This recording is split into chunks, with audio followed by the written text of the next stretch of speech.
Okay, here we go. Today we're going to talk about the Bose SoundTouch 20.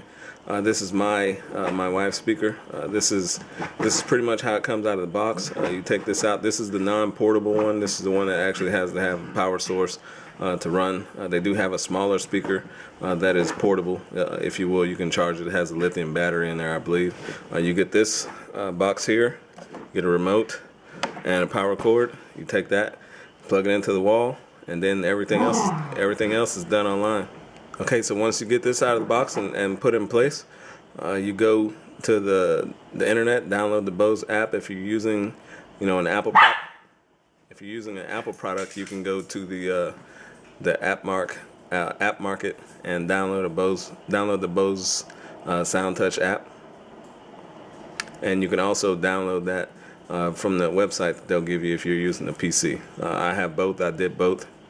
No issues with it so far. Okay, once you get the app downloaded, it'll look something like this, just depending on if you're PC or if you're using an Apple product. This particular instance, mine says it's off. You can either cut the system on from here, or you can actually cut it on from the control panel that's built into the speaker or the remote. It's up to you. This one will try the iPad. I'm not sure if you can see this, but at that point, it'll come on. If you have preset channels built in, it'll just go to the last channel that you had on. This one is channel 2. This is a classic radio station. You can cut it up from here, and you can also cut it up, using one of the other two methods, or the other two methods also, either the speaker itself, which has a volume panel, or the remote.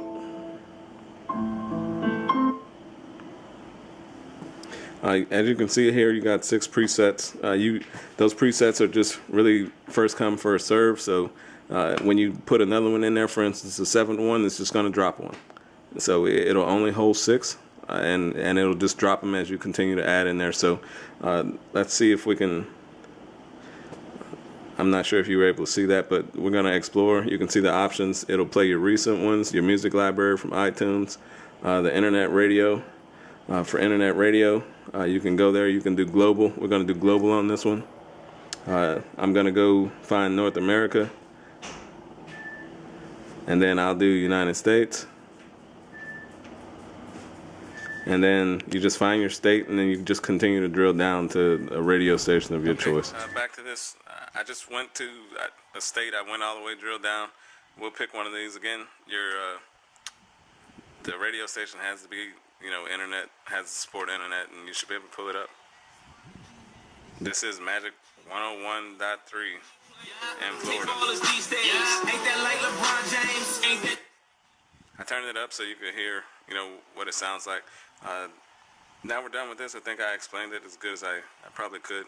Some of the things I don't know with this is if, for instance, we have 6 portable devices in here. What I did is everybody downloaded the Bose app, and they just used my email address that's associated with the app for this.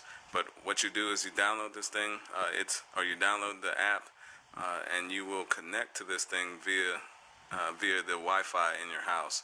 So you got to have a router or something that'll put out wireless access point or something that'll put out a signal for this thing to pick up.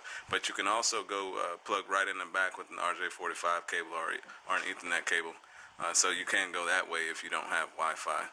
And you can also, there is an analog plug in the back. I'm saying analog, but for instance, if you wanted to hard plug a device directly into the back of this thing because you didn't have Wi-Fi, or that device wasn't Wi-Fi accessible, you could do that as well. My negatives about this thing, simple stuff, don't like the color. Everything else that I have that is Bose it's black. I was kind of hoping they would have made a black option for this thing. And then the only other thing I wouldn't call it a negative is, it's just like the description says on this thing. If you want something to fill up the entire room, you should get the bigger one. This is about $400, and it's in my living room right now. My living room is fairly large. It's one of the more modern styles where there's really no break between the kitchen and the living room. So this is probably, I don't know, maybe, if I had to guess, a little bit more than 20 feet by 20 feet, for the entire room. And when I play the speaker, it kind of sounds like just a speaker in the corner of the room. The bigger one, they didn't have it when I bought this. I've had this for about 2 months now. They didn't have the bigger one, but when I bought this, I wanted to immediately take it back. I do like the sound, but I wanted to, if you will, fill the room up with the speakers. You get towards the higher spectrum, or like the upper band limit of the speaker, you can kind of tell it'll start to fuzz out, if you will, and the noise, it'll just go beyond what it's probably meant to do, and you'll start to hear the crackling and the sound. That's it for me. Thanks.